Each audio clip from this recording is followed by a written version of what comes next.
Ako din actually, nung bata ako, kaya din siguro nahilig ako ng sobra sa anime. Kasi nung bata din ako, I was bullied sa school. Like, yung games nila before was really inciting to leave me out of the group. Yung tipong nagbabato sila ng sand sa akin. Tapos parang, lahat sila parang, uy, wag mo siyang kausapin. Kasi pag kinausap niyo si Myrtle, hindi ka na namin kakausapin. So that was also the reason nung bata ako.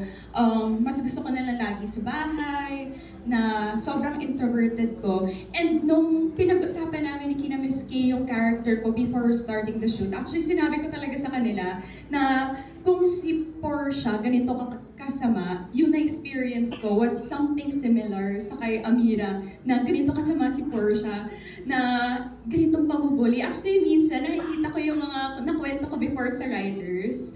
Minsan siningit nila dun sa ibang mga scenes na ginawa ni Portia kay Amira. Sabi ko, ito yung mga minsan na kwento ko sa kanila when we were still brainstorming some of the things that was happening. So I was really appreciative kasi they inputted some of my experiences in life into some of the scenes that we did. Pero 10 times, 20 times more intense. And nung bata talaga ako, it made me realize that pain is very hard.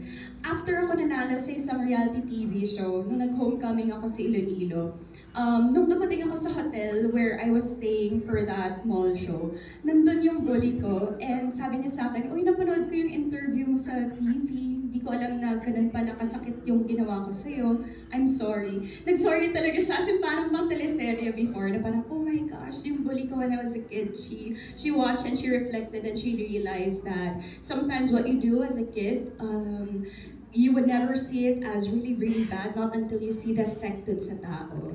So, ayun. Thank you.